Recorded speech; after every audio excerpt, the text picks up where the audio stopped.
Everyone, my name is Lea. I'm from Vexl. We will be speaking about peer-to-peer no KYC Bitcoin today. And let me start. You might not know me, but you might know Stick and Slush, the inventors of the very first hardware wallet, Trezor. And we're coming from Satoshi Labs. And Satoshi Labs' mission is strengthening the power and independence of an individual. And the flagship of this mission is Trezor. And the tool, the ultimate tool of this mission is Bitcoin. But there is this question, how to get the Bitcoin into the Trezor, where to obtain it? And well, we have some solutions. They are not great, but not terrible. I will speak very briefly about them. So well, we have centralized exchanges, decentralized exchanges. We have ATMs. And then, well, there is this pattern of using groups, basically social groups on private messengers, where you can connect with other individuals in order to trade Bitcoin. And then, well, yeah, it's true. I'm not making this up. There are actually groups on Facebook, for example, with basically the very same thing. You can find the counterparty and, well, yeah, let me just dive into that. But first, very short explanation what might be wrong with current solutions. What are the flaws? So either they are not open source or they require often KYC and AML, which is plague. Yeah, let's establish that once and forever there is no good KYC. They are not very secure, or if they actually fulfill the above mentioned, well, they are not really usable. You cannot send your aunt, or you send your aunt to the solution because it's pain in this, major UX pain in this. And, or they don't have proper liquidity, or for example, you already have to have some Bitcoin in order to be able to join, to find the counterparty. Or, so they are not really inclusive or accessible for everyone. Well, it brings certain entry costs. So when it comes to centralized exchanges, this is basically terms and conditions of one of the most famous ones. You are giving up your firstborn in order to be able to obtain Bitcoin, and this data remains in their database forever. Like, it's next to impossible to get rid of it, and also the problem is they are being traded further. So it's not like you just give up your data, get the data once. They are trading your data, and they're really using it for marketing purposes and so on with other companies, with other third parties. Another big problem is that you have this impossible to delete report of you obtaining or selling Bitcoin. Again, very problematic for the future. Decentralized exchanges, I mean, generally a good idea, but usually you have to have some Bitcoin in order to be able to join. And well, this is not usable. As I said, like, you cannot send your aunt who never touched Bitcoin to use this. She would go crazy. I would go crazy. And yeah, maybe one more thing. The problem is reputation in these platforms. When it comes to reputation, you have usually something we can name a synthetic reputation. That means that your reputation on the platform is created on the go and then is ranked. So you have 4 stars out of 5. It does not say much and it's very easily manipulable. Then we have ATMs. Problem of ATMs, I mean, they are a good tool for obtaining Bitcoin without KYC, but they tend to be regulated, they will be regulated, and they are already being regulated, as we can see on, for example, in Slovakia. This is actually print screen from one of the ATM providers. Due to the dilettante regulation of Slovak government, ATM providers already left the market. And if you want to, because it was just too pricey for them to, well, basically comply with the regulation, you have to ask for ID, and again, then you come back to the same problem as you already had. Basically, you're giving up your personal details, and again, you have this node of buying or selling Bitcoin. This is something you don't want. Groups on private messengers are a good idea if there is like 3-4 people in your city, but they don't scale. They never scale. Because if you have group like this is actually a print screen from one of the group on Signal Private Messenger. Well, there is 345 people. These groups tend to be regulated, moderated by some admin, but don't tell me that the admin knows about every single person from these 345 members. So that's the problem. They don't scale. So well, if you are a group of 4 people, friends, then yeah, it makes sense, but not in hundreds of users. And then, well, this is just plain wrong. So this is the print screen. I will translate it for you. This is print screen from Facebook.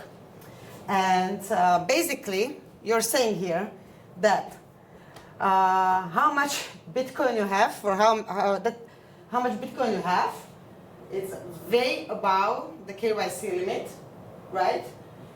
You're telling us where you are, that you're buying for cash, and well, you're also doxing the counterparty. And this stays on Facebook servers forever. So, well, if I was a financial intelligence officer looking for Christmas bonuses, I would just go to this website and go one by one. So, how do we solve this? How can we obtain Bitcoin in a peer-to-peer manner without KYC? Let's look nowhere else than very first sentence of Bitcoin white paper. What is Bitcoin? It's purely peer-to-peer version of electronic cash that would allow online payments to be sent directly from one party to another without going through a financial institution. Easy as that. So, ideal solution, peer-to-peer, open source, of course, scalable, privacy-aware, should not leave a digital footprint by any means, and should be inclusive and accessible for everyone. Like anyone can join. And that's exactly Vexl. So Vexl is a mobile app. That means it's very, very inclusive because everyone can get a mobile app that gives its customers or users a simple, accessible, secure, and private way to obtain Bitcoin how it was intended. That means peer-to-peer and without KYC. How does it look like in practice? I will speak very briefly about it, and then I will hand the mic over to Grafton. He will show it to you. Basically, you download the app. You go through onboarding where you just like verify yourself that you're not a bot or that you are actually a real person with a phone number. It doesn't have to be your phone number. You import your contacts, and then we bring you to a marketplace. What is amazing about this marketplace? So first of these two offers can be from the same person, right? But every offer is encrypted and anonymized, particularly, so there is no link to a particular user. You might not know who you're trading with, but Vexl connects you only with people who are in your social circle, that means your contact list and contacts of your contacts. So actually the liquidity is pretty well once the network grows or goes over a certain threshold. And you don't know who you're trading with when you're requesting a certain offer, but you know how many common contacts you have and who these people are, which is important because in this way we are able to basically give you the reputation that no app can ever provide you, and that's your real world reputation because you know in which circle you are kind of moving, social circle. And then, well, you can argue or agree over details in a peer-to-peer encrypted chat that has many other features. I will speak about it in a second. Just to summarize it, anyone can join. There is no KYC, no escrow, no deposit. We know nothing. We have zero knowledge of what is happening on the platform and how. It is and will stay free for everyone forever. And it's private and peer-to-peer. Even we, as a service provider, have no idea what is actually happening on the platform, which is, and the most revolutionary thing is the approach towards reputation, because as I said already, it's a real-world reputation. And why is it so revolutionary? That's the ultimate collateral in peer-to-peer transactions that cannot be leveraged by any amount of Bitcoin ever, because, well, we are social beings. You don't want to be called a dick, you know? And so you're strongly incentivized to behave properly. And well, this can't be manipulated. Once you're called a dick in your social circle, I mean, it's very hard to get rid of this. And another thing is it's very reliable in terms of evaluating the risks. Because if you know between which social circle you're dealing with the counterparty, then you can individually access your threat model. Like, okay, when I see that I connected with someone that I have certain common contacts with, and these people are from my high school, I know that I'm probably dealing with someone from my high school. If there is someone who I know that works for Financial Intelligence Office, then probably he's not my friend, right? So, in practice, how does it look like? Again, you connect, you find an offer that suits you, you connect, you reach out, you agree over the details of the trade. And then, if you are still not certain who you're dealing with, what you can do is send a request to reveal identities. And again, everything is happening in an end-to-end encrypted manner. Like, still, we are very trustful to peer-to-peer. So we can symmetrically, in the end-to-end encrypted chat, we can reveal our identities. Oh, sorry. Ooh. Okay. Didn't see this coming. How does it look then from here? We have, as I said, no escrow, nothing. It's up to you what you do there, what you sell there, what you buy there. We don't know. We don't want to know. Please don't tell me. Like, there are some users that after my talks, they come and then they tell me what they dealt there, and I'm like, no, please, nah. So, in practice, you agree over the trade, and we are big proponents of meeting in person and exchanging for cash. Why? Well, obvious reasons. You don't want to leave a digital footprint, as I'm repeating from the very beginning of the presentation. So that means Vexl is local, but this is not a bug. This is a feature. Yeah, you don't want a global order book. You don't want to be just trading randomly from someone from the other side of the world. I wouldn't be worried about getting or not getting Bitcoin. The current reputation models, they work. The problem is the cash on-ramp. You never know who you are receiving the SEPA payment from. So imagine the situation when you received 300 euros, and now I'm actually describing a real situation that happened to my friend. Not only him, it's very common situation. You receive money from a complete stranger from the other side of the world. This person gets prosecuted in Singapore for trading, for selling marijuana, which is like nothing in Amsterdam, nothing in Germany, whatever.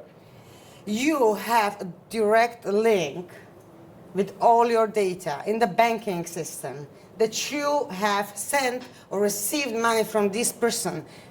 What happens in reality after this? You get flagged across the whole banking system. This is something you really don't want to experience, because it's not just one bank account being terminated, the others then follow. So in practice, we tell you, well, you can do the wire transfer, but it's risky. But look, it's just best, it's just to meet, maybe find new friends, trade in person, exchange for cash. Here is my QR code. Give me some cash. We're done. No questions asked. No one knows about it. You are just random people in the cafe speaking and then handing over something. Rule of thumb: it's a lot like Tinder. So again, on-site over online, this peer-to-peer, these Tinder dates, like you don't want to text for eternity, you want to meet, you want to do your business. Cash over wire transfer, we should make a t-shirt, cash over wire transfer. If you are hesitant about the counterparty, no matter that you reveal identities, you want to ask the common contact. You know who these people are, you know a part of the phone number, you know who this person claims to be, you can ask. If I connect with Sam over here, and I see that we have Grafton as our common contact, and I'm not sure if this fella is actually, worth meeting, I ask Grafton. I ask Grafton for the recommendation. Imagine, again, with the Tinder, it's like someone from your friends set you up with someone. It has much bigger credibility than just going and meeting whoever. If you have no valuable common contact, this might happen because there are these phone numbers like 911, for example. and this is your only common contact, well, you are careful. Again, like on a Tinder date. You have nothing in common, just like kind of like each other, and you have a good feeling about it, but you're still going for that date in a kind of, careful manner. You wouldn't go in the middle of the night at 1 a.m. to a forest. We want to meet in a public place, in a coffee space, for half an hour, see what's going on first. But generally, just like go on and make friends. Don't accept wire transfers from randos from the internet. That was it from me. I would like to hand over the mic to Grafton. He will briefly show you the app, the onboarding, how it looks like, and then the marketplace itself. And I welcome questions. Like, this is the part when you can actually interrupt us, ask questions, ask for clarifications. I will be happy to answer hopefully all of them. Do you have API? I'm sorry? Do you have API? Not yet. But you are going to. I hope so. But we have priorities. All right, let me just connect to the call so Grafton can share the screen. Yeah, so here we go. Okay, so hi, I'm Grafton, project manager at Vexl. I'm kind of in charge of helping to build the communities as well, and Vexl, as you just heard, is a great way to do that. As you kind of saw in the thing, this is our onboarding, so I have a really good story for this, is if you are kind of wanting someone or talking in a pub with somebody and you want to show them how to buy Bitcoin quickly, the onboarding kind of explains how the app works, so I'll quickly go through this. The request tells you, well, it's a bit slow, there we go. So it tells you how the app works, but I will kind of skip through that and I will go ahead and do my onboarding. We're a little delayed here. There we go. So, what do your friends call you? So this is where you just put your name in. I'm gonna be, I always Vexl under my dog's name, so Ash is my dog. You will probably see him, and I will upload picture. Okay, gallery, and there's my dog. See if we can get him there. There we go. So on Vexl, yeah, no one knows you're a dog. That's kind of the way it goes. Next, I will anonymize my profile. As you can see, our identity is anonymized. Continue, and then I will use my phone number. As we explained, we do the phone numbers. So we go through this part. I import my contacts. We follow through the onboarding, and then we'll go ahead and I'll join the Vexl to show you where we are here. So after we go into onboarding, you will enter the marketplace and you will start to see offers. I live in the Czech Republic and a lot of my contacts and friends are Czech, so naturally I have a lot of Czech offers there.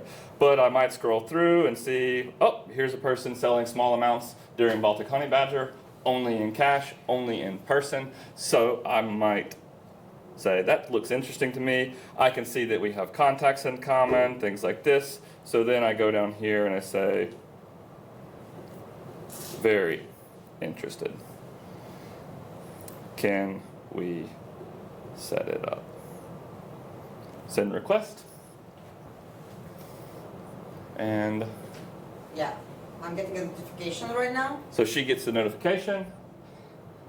And I decided to accept it because I see that we have 17 common contacts. So I know that this person is probably, I see who these people are, and I was like, okay, so that's probably either someone from Satoshi Labs or, well, someone from the community.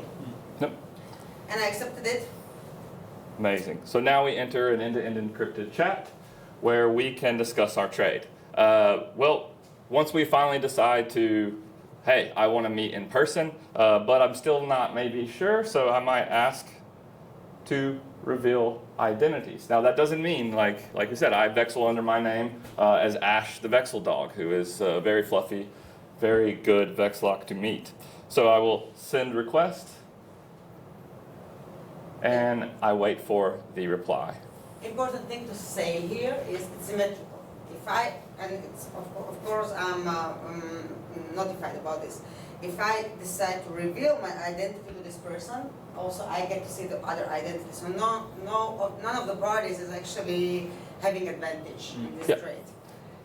It's very similar also like when you, on a messaging app, if you choose not to show read receipts, you won't see other ones as well. So that's kind of how it works. So now we can see our Lea is there and we can discuss this trade. And then we decide to meet. But as we showed you the marketplace, if you see something that's not like maybe attractive to you and you want to post your own offer, we highly encourage you to post an offer because that helps to show that there is lots of market stuff in the marketplace to look. So let's just briefly look at how we do that. When I join here, you fill out this form. You say if I'm buying, I'm selling, what currency you want to trade in, if it's for cash, in person, the amounts. So you can set a premium or discount as well. This is to if you want to sell your Bitcoin fast or if you want to maybe obtain Bitcoin fast.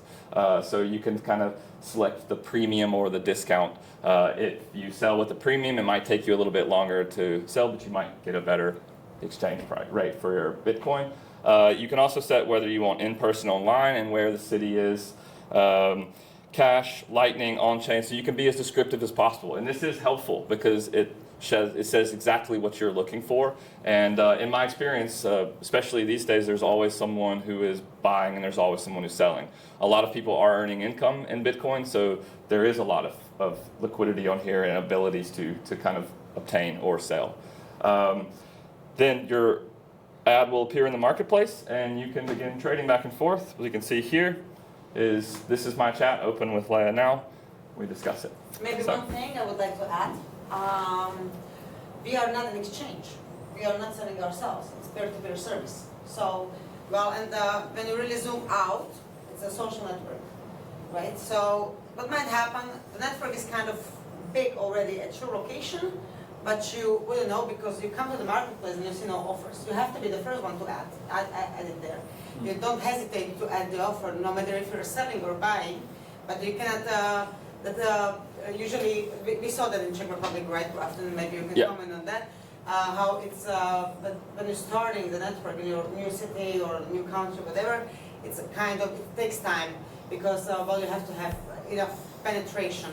But it's not going to happen without the offers. You might have quite a good reach, but if no one adds the offers, then, you're not going to see them.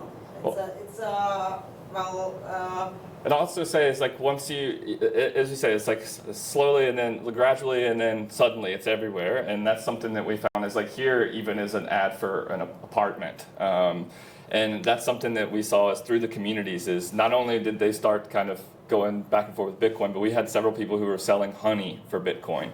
So it wasn't just a cash for Bitcoin. It was, you give me the honey, I'll give you the Bitcoin. And this was really kind of unexpected, but also really kind of cool to see that there is other things. Yeah, to comment on the marketplace and check. So, the second offer is, I want to rent my place in Vexl, whatever, that's the city. And then the one below is, I'm offering you a consultation about privacy and security, which is payable in Bitcoin. So people immediately started using it for not only Bitcoin, but also to sell their services. Or let's say they were also looking for services and goods.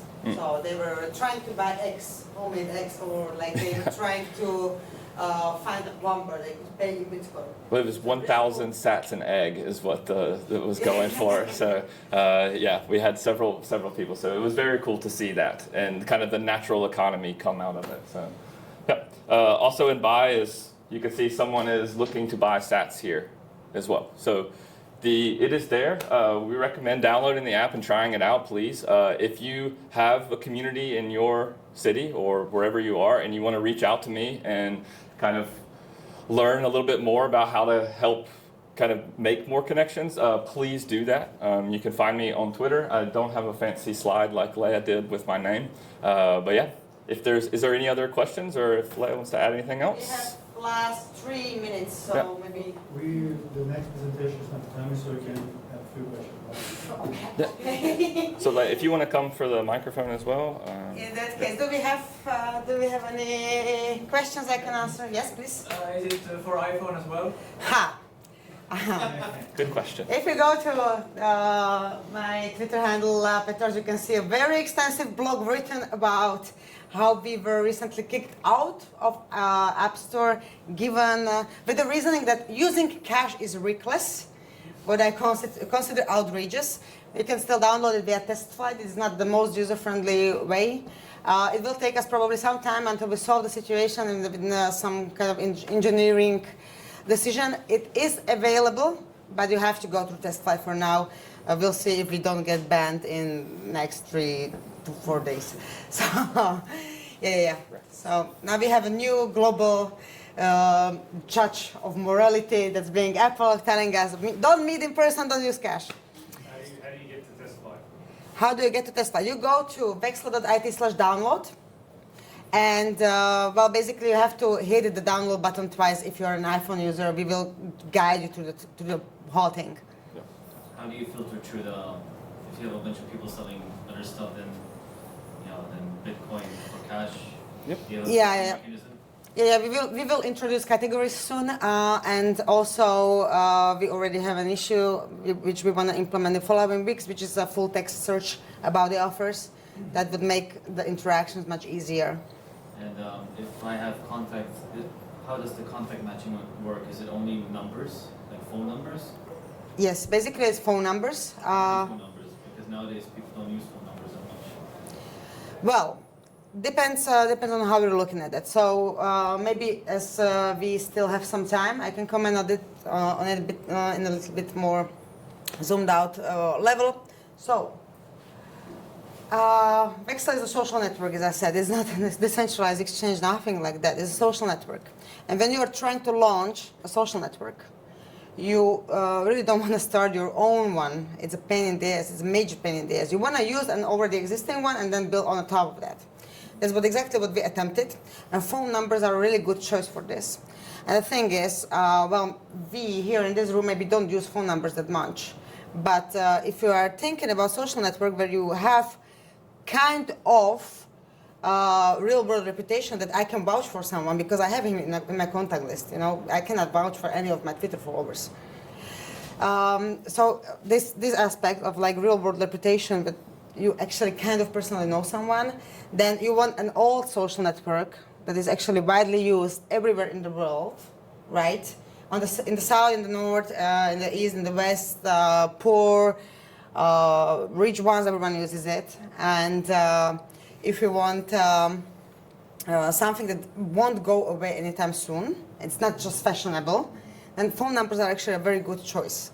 So, well, it changes the thinking a bit, at least it did for me. So now I'm actually exchanging phone numbers with the people, but I cannot think of better social network to use to build on the top of than phone numbers. Because you really want something universal. As I said, like if you look at the app, it's like super usable. Like really, everyone can use it. I can also add, like, Yeah. One thing about the phone numbers is that if you're talking to your friend in the pub about Bitcoin, what's interesting is that we use Signal, we use these apps like Simplex or Telegram, but a lot of people who aren't Bitcoiners or people that are into this kind of thing, they don't use these apps. They still use their classic messenger on their phone. Apple iMessage, for example, is massive, and that is phone numbers. And so you do have a lot of contacts through these ways. With my friend who is a skeptical Bitcoiner, he wanted to buy my Nintendo Switch. It's actually in Vlad's magazine. I wrote an article about it, and he posted an ad saying, I want to buy my friend's Switch, but I don't have any Bitcoin. Can someone help me? Within 2 hours, the connection that he made was because of the phone number that they shared was his landlord. It wasn't me. It was someone else. And they were able to, he was able to obtain it very quickly because he wasn't a Bitcoiner. He doesn't use Signal. He doesn't use Telegram and Simplex and things. So the simplicity of onboarding someone into Bitcoin and giving them a way that is secure and convenient to buy Bitcoin is really what the solution is here. So while like phone numbers is not everyone uses them in our community, my mom, a lot of my friends, they do use them. I was an English teacher for years. And most of those people, they all still use the classic messengers on their phone, and even Facebook Messenger as well. One more important thing to add to the contact number, to the phone number, is with this way of building social network, you don't have to have, as I said before, you have contacts and contacts of their contacts. when you're using phone numbers, you don't have to have the middle contact on the app, which is super important. So when we started Vexl, here you can see actually the reach within the network. When we started Vexl, even we as very connected individuals, here the number of our reach would be around 300. Now it's like 1,500, and that basically, well, we couldn't do it with any other identifier out there. It would be impossible. Nevertheless, are you evaluating potentially adding other options as well, for instance, email addresses or something like that? We have it in a backlog. Also, it's connected to the identity reveal credibility. So, well, there are other social networks you can use, but we are trying to, basically, we are proponents of the real world reputation. And when you have these huge social networks, like Twitter, for example, well, there is two ways how to look at it. First is, if I can prove that I'm Dennis on Twitter, that's great. It adds to my credibility. But from the perspective of common contacts, it doesn't scale because I cannot vouch for people on my Twitter following, for example. Why I'm asking the question is we already talked about this. It's culturally very different depending on the country you're in, and Czech culture around SIMs and phone numbers is completely different than what the situation we have in Germany, where people are very hesitant of giving away their phone number. And I'd say maybe using the email address would work in a similar way. If I can interject, like, the problem with email addresses is that I have maybe 7,000 emails in the contact list of my Gmail, but I wouldn't vouch for more than 1%.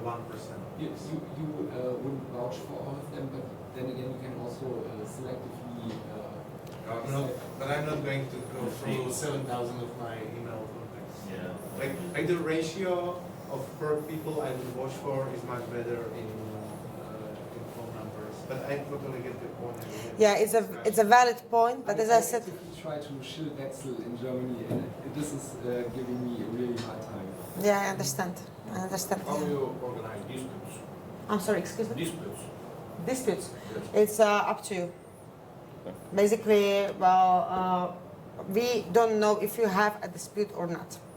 So, well, you know we are dealing with, and how the. No escrow and No, no nothing. disputes. No. Just. No, nothing. It's like Tinder. It's Tinder, like also Tinder does not handle disputes, you know. So basically, it's very similar. Do you support multiple phone numbers?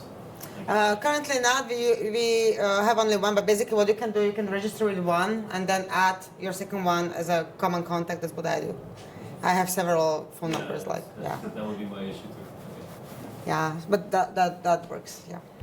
Yes? And it's also possible to selectively deselect certain telephone numbers. Or maybe you can show it, Grafton? Yeah. Yeah, you have, Gonna share my it's up to you. All right, Grafton doesn't want to. Well, I have a lot of people's contact numbers, and I don't want to. It's being Yeah, recorded. basically, I don't want to yes, put them up. you can choose whoever you want. It's totally optional. You don't even have to import any. It's not. And It's I can still see offers. you still, but the reach will be much lower because you will basically just see the offers of the people that have you in their contact list. So, but you can just trust specific people. You can, And also, yes, that's a good point. Yeah, you don't have to. You don't have to upload all of the contacts. There's an individual select of your contact. Yeah. Okay, that's good. Yeah. And also the phone numbers themselves that then when I share them in the app, that are locally hashed, or how is that? Yeah. How does that work? Are they shared on a database? I don't want to bore you too much with the technical solution, so maybe just very briefly, so how the room does not fall asleep. But basically what we do, we divided our backend into 4 microservices. One is handling just the account, second one is handling just the phone numbers, the contact list, third one is handling the offers, and fourth one is handling the chats. These 4 are impossible for us to put together. They come together only on the client side, it's your mobile. So everyone sees a particular part of that marketplace which is unique. For us, there is no way how to see the bigger picture. And important thing is like, okay, it's not the strongest crypto ever. We hash the phone numbers and then we match the hashes. In the future, we would like to, well, basically let's put it that way, stronger cryptography. But for now, we consider it to be good enough because even if someone brute forces it, realistically, what you get a list of phone numbers, and that's it. And I cannot say anything about the phone numbers. I cannot say if they ever participated in a chat, if they posted an offer, if they logged into the app. I have zero knowledge of this. I cannot say anything. I don't know who these people are. So even if I dehashed it and I tried to sell it, I would come to the marketing agency. I was like, oh, look, I have 7,000 numbers. And they were like, oh, great. Who are these people? And I would be like, oh, I have no idea, sorry. So, well, it's it doesn't have any value. Is there a wallet built into the app, or is it like completely out of band? Completely. It's up to you how you settle the deal. Any other questions? So, if I make a completely new phone number without any contacts on my list, so does my offer show on the list the same way, or is it just my probability of getting more reach is higher when I have more contacts on my with my number? It's much higher. It's much higher. You can get some offers. Depends. But if you share no contacts, it will be very rare. If you have completely new number that no one has, Yeah. and import no contacts to connect within the social network, it's a very low probability that you could see like decent offers. But what you can do is like you can put your real number as a common contact, like import your real number into the separate microservice, and then be connected over that. But it's well, not really practical obfuscation, given that well, we probably wouldn't have such reach as Grafton had over there. You could see like 1,500 users could see that offer of Grafton. Yeah. Sorry? Yeah, if you want to put the questions, like your handle back up, so if anyone wants to get in touch with us as well. Aye. So, yeah, we understand that it's hard to start. Also, that's an experience we had in Czech Republic. So, in the very beginning, we had this issue, like people would come to the marketplace, and first of they thought that we are selling Bitcoin or buying Bitcoin. We are not. You have to have enough members of the social network, and the social network must be wide enough in order to be connected. It took us like 3 to 4 months of scaling and like shilling Vexl meetups and so on. That's actually what really worked. And what happened, like it was really gradually. Now in Czech Republic or Slovak Republic, it's very rare if anyone joined the network and wouldn't see any offers. That like it almost never happens. And it took us like to reach this condition would be like 6 months. So well, this is challenging. As I said, Vexl is local, not global, which is a huge feature generally, but from the scaling perspective, having this condition that it has to be local is kind of challenging for scaling. Yeah. Do we have any other questions? Is there ever going to be a no phone number? Set up a NIN or account?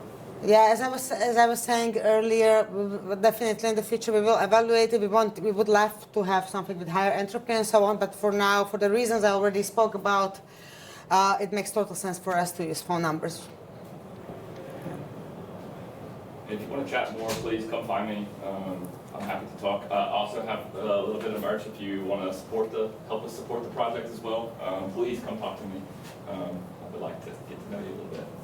Yeah. All right. Then thank you for coming.